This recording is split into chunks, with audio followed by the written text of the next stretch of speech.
in a balanced and holistic fashion with design that accommodates the functional requirements without impacting the aesthetic vision. His expertise includes real estate development, site design, mobility planning, and green infrastructure. Ken Schwendy.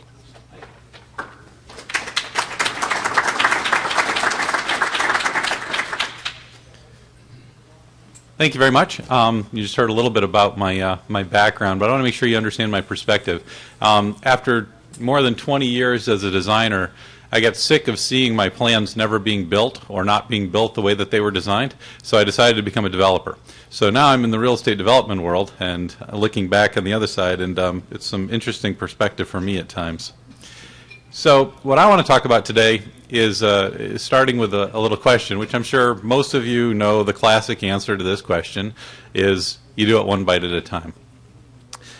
So why is it that when we're doing master planning, we do this huge process, and whether it's a charrette or whether it's just, in a planning group, or even if it's just a bunch of architects and engineers huddled around a table in a dark room somewhere, the result is generally the same. We develop these incredibly complex big pictures of what this beautiful utopian future is going to be. We look at the context. We look at connectivity. It's mobility planner in me. I had to get it in there. We look at the surrounding fabric, and we dare to think really, really big. And that's all great. That's fantastic. But then, how do you build a master plan? What is that first step? How do you make it happen?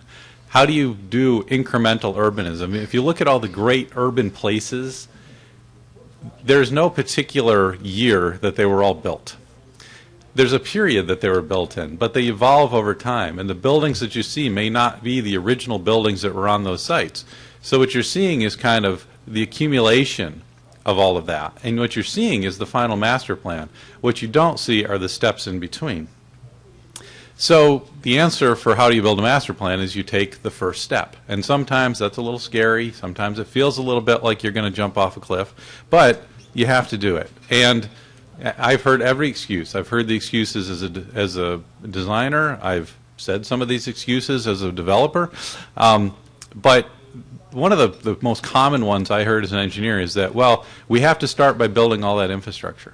We're going to be building first along the water, and that means that the stormwater system has to be designed for the entire watershed, and we have to have, 65-foot diameter pipes running through the bottom of this thing because we got to accommodate what's going to happen in 600 years upstream.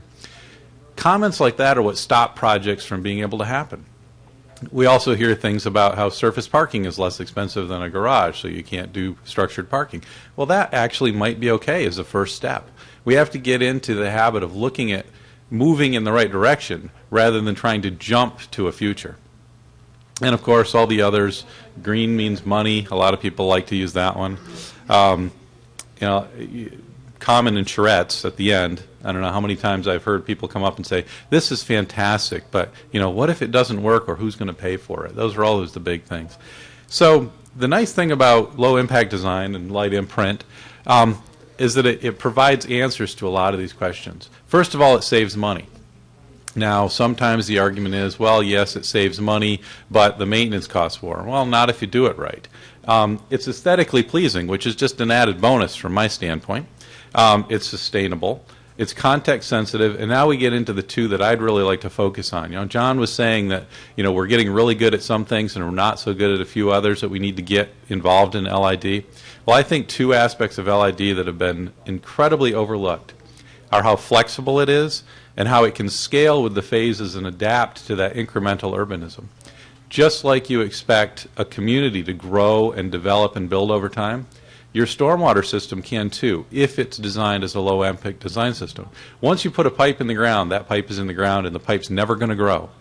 But low impact design, you can change the methods, you can change the techniques, and you can adapt them as the context around it changes, as you shift the transect and as you add that additional density.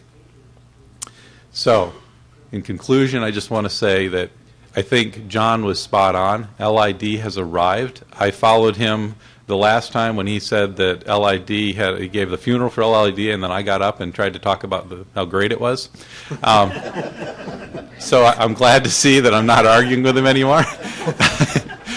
But the point is that there are aspects of LID that we haven't fully explored yet that we need to embrace because they match the type of urbanism that can happen in economically difficult times like we're in. Thank you.